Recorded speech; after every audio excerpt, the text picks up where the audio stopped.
کہ اللہ مسبب الاسباب ہے، وہ اسباب کا پابند نہیں ہے، وہ اسباب کا محتاج نہیں ہے، اسباب اس کے محتاج ہیں۔ اگر یہ یقین ہے تو اللہ پر ایمان ہے، یہ نہیں ہے تو تمہارا ایمان اسباب پر ہے، وسائل پر ہے، ذرائع پر ہے، مادیات پر ہے، اللہ پر نہیں۔ اس وقت کہاں راستہ تھا؟ کوئی راستہ تھا؟ سمندر ہے اور ادھر سے لشکر آ گیا ہے۔ کلا ان معی ربی سیہدین۔ اب دیکھیے ایمان کہہ دینا آسان ہے، ہوا معکم اینما کنتم، جہاں کہیں بھی تم ہوتے ہو اللہ تمہارے ساتھ ہوتا ہے، لیکن اس کا یقین قائم ہو جائے تو زمین و آسمان کا فرق واقع ہو جائے۔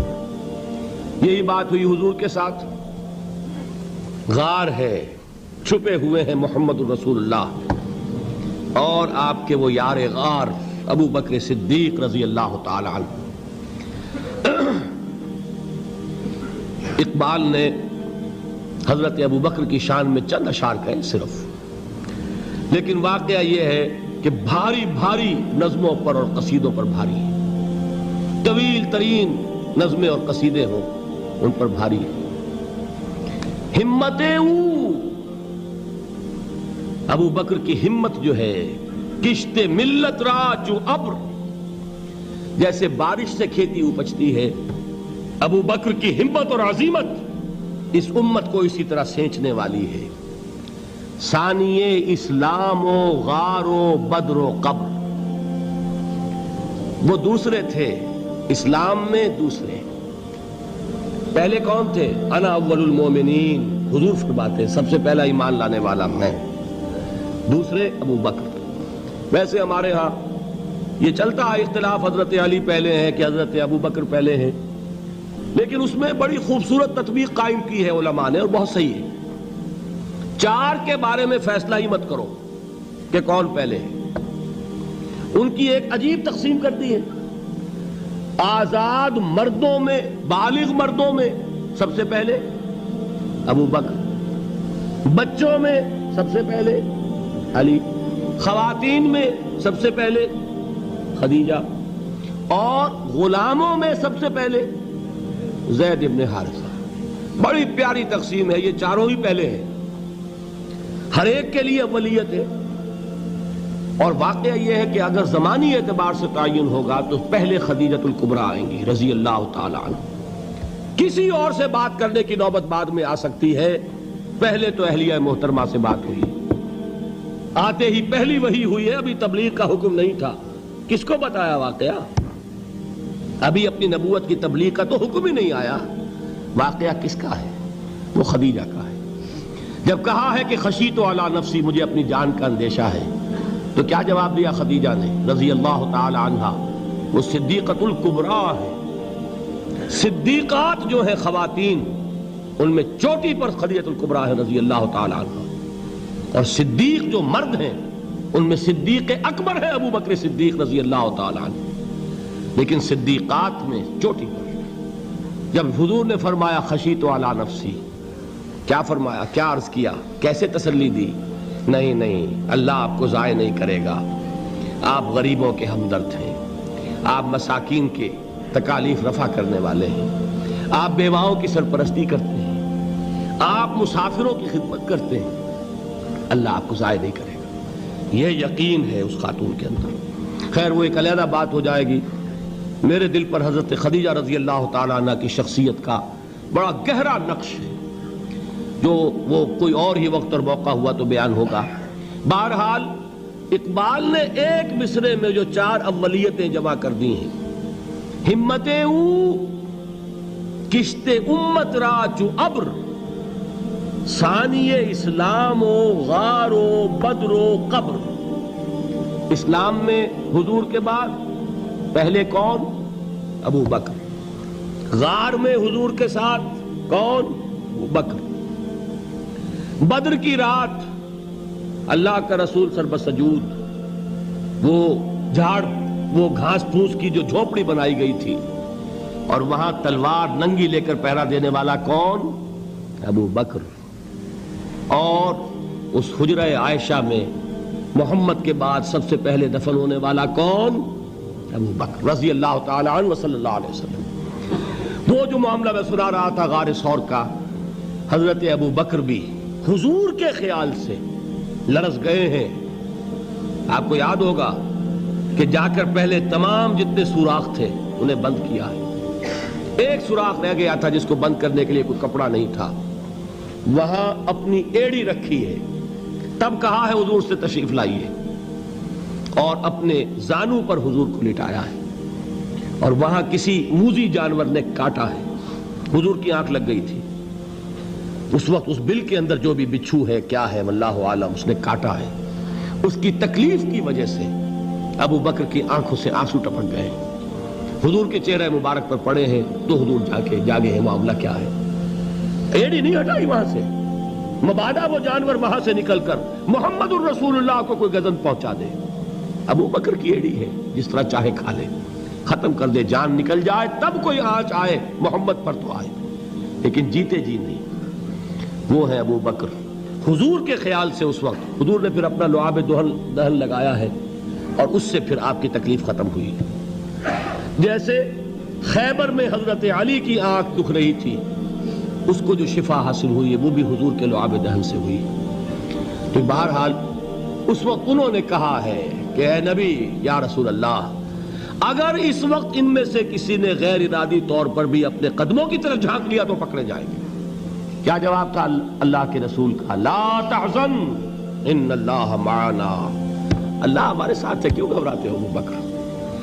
یہ ہے ایمان باللہ, میرا مالک اللہ, میرا رازق اللہ, میرا محافظ اللہ, میرا مددگار اللہ, میرا پشت پناہ اللہ, میرا دوست اللہ.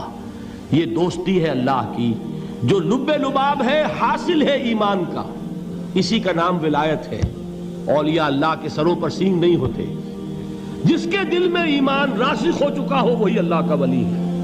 جسے اللہ پر یقین ہو چکا ہے وہی اللہ کا ولی ہے. جسے یقین ہے اللہ میرے ساتھ ہے, میرا مددگار, میرا پشت پناہ, میرا ساتھی, میرا دوست, میرا محبوب, میرا محب. اللہ اہل ایمان سے محبت کرتا ہے. واللہ یحب الصادقین. ان اللہ یحب الذین یقاتلون فی سبیلہ صفا کانہم بنیان مرصوص. اللہ محبت کرنے والا, اہل ایمان محبوب, اور اہل ایمان محبت کرنے والے اللہ محبوب. والذین آمنوا اشد حبا للہ. آپ تصور کیجئے جسے یہ رشتہ ایمان یا رشتہ ولایت حاصل ہو جائے, الا ان اولیاء اللہ لا خوف علیہم ولا هم یحزنون. آگاہ ہو جاؤ, اللہ کے دوستوں کے لیے نہ کوئی خوف ہے نہ کوئی حزن ہے. اور میں بیان کر چکا تھا, خوف اور حزن کے خاتمے ہی کا نام امن ہے. زوال خوف, زوال حزن. یہ خوف اور حزن کیوں آتے ہیں بار بار؟ اللہ تخافوا ولا تحزنوا, دونوں آ گئے. الا ان اولیاء اللہ لا خوف علیہم ولا هم یحزنون, پھر وہی دو. وہ کیوں ہے؟ خوف ہوتا ہے کسی مستقبل کی بات کا, یہ نہ ہو جائے, وہ نہ ہو جائے, یہ نقصان نہ پہنچ جائے, یہ تکلیف نہ ہو, یہ غضب نہ آ جائے. خوف ہے مستقبل سے. حزن ہے یہ کیوں ہوا, یہ نہیں ہونا چاہیے تھا, یہ میرا فلاں چیز میرے ہاتھ سے جاتی رہی ہے, فلاں موقع نکل گیا, اب بیٹھے ہوئے ہیں اندر ہی اندر کڑ رہے ہیں, صدمہ ہے اور رنج ہے. اور جو اللہ پر ایمان رکھتا ہے وہ جانتا ہے ما اصاب من مصیبت فی الارض ولا فی انفسکم الا فی کتاب من قبل ان نبرأها ان ذلک علی اللہ یسیر لکی لا تعصوا علی ما فاتکم ولا تفرحوا بما آتاکم واللہ لا يحب کل مختال فخور. اس زمین میں یا تمہاری جانوں میں کوئی تکلیف, کوئی مصیبت نہیں آ سکتی سوائے اس کے کہ جو اللہ نے لکھ دی ہو, اس سے پہلے کہ وہ ظاہر ہو. جس کو یہ حقیقت معلوم ہو گئی اس کو یہ طرز عمل اختیار کرنا چاہیے. جو چیز چھن جائے, جاتی رہے, چھوٹ جائے, اس پر افسوس نہ کرو. کس نے چھینی؟ دوست نے. دوست کے فیصلے پر شکایت. دوستی کو بٹا لگا رہے ہو, سرے تسلیم خم ہے جو مزاج یار میں آئے. اگر دوستی ہے تو پھر تو تمہیں گردن جھکانی چاہیے کہ ہر چہ ساقی ماریخت عین الطافست, جو بھی میرا ساقی میرے پیالے میں ڈال دے اس کا کرم ہے. جو اس کی طرف سے آئے اس پر کوئی رنج نہیں, کوئی صدمہ نہیں, کوئی غم نہیں, کوئی شکایت نہیں, کوئی شکوہ نہیں. اور جو ہوگا وہ اس کے اذن کے بغیر نہیں ہوگا, اور اس کا اذن ہوگا تو یقیناً میرے لیے خیر ہی خیر ہے, چاہے وہ ناگوار شے ہو, بظاہر مجھے اچھی نہ لگ رہی ہو، میری شارٹ سائٹڈنس میں مجھے وہ نظر آ رہی ہے کہ میرے لیے بری ہے، لیکن قرآن نے کہا ہے عسیٰ ان تکرہوا شیئا وہو خیر لکم وعسیٰ ان تحبوا شیئا وہو شر لکم واللہ یعلم وانتم لا تعلمون۔ ہو سکتا ہے تم کسی چیز کو ناپسند کرو درحال ہے کہ اسی میں تمہارا خیر ہو، اور ہو سکتا ہے تم کسی چیز کو پسند کرو درحال ہے کہ اس میں تمہارا شر ہو۔ اللہ جانتا ہے، تم نہیں جانتے۔ جب مجھے یہ بات معلوم ہو گئی، میں نے اپنا معاملہ اللہ کے حوالے کیا۔ سپردم بے تو مایا خیش را تو دانی حساب کم و بیش را، اے رب جو تو چاہتا ہے وہ ہو، تیرے علم میں جو شے میرے لیے خیر ہے وہ ہو جائے، میری کوئی پسند نہیں، میری کوئی چاہت نہیں، یہ ہے راضی برضائے رب۔ اکبر الہ آبادی نے اسے کہا ہے رضائے حق پہ راضی رہ، یہ حرف آرزو کیسا، خدا خالق، خدا مالک، خدا کا حکم تو کیسا۔ جب میں آ گیا بیچ میں، میری پسند، میری مرضی، میری خواہش، میری چاہت، یہی تو شرک ہے۔ ما شاء اللہ کان وما لم یشاء لم یکن، جو اللہ نے چاہا وہ ہوا، جو اس نے نہیں چاہا نہیں ہوا، اختیار اس کا ہے، میرا تو نہیں۔ رضائے حق پہ راضی رہے، یہ حرف آرزو کیسا، خدا خالق، خدا مالک، خدا کا حکم تو کیسا۔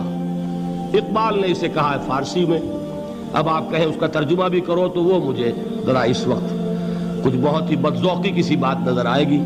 جائیے پوچھئے کسی سے جسے فارسی آتی ہو، برو کشید ز پیچا کے ہست و بود مرا، چے اقدہا کے مقام رضا کشود مرا۔ مجھے تو تمام پیچ و خم سے نکال دیا اس مقام رضا نے، میں راضی برضائے رب ہوں، جو فیصلہ اس کا میں اس پر راضی۔ تو کہاں کا حزن اور کس کا خوف، یہی زوال حزن اور زوال خوف، یہی ہے امن، یہ نتیجہ ہے ایمان کا۔ تو جان لیجئے یہ ہے لب لباب، یہ ہے حاصل ایمان کا، یہ ہے تو ایمان ہے، یہ نہیں ہے تو ایمان نہیں۔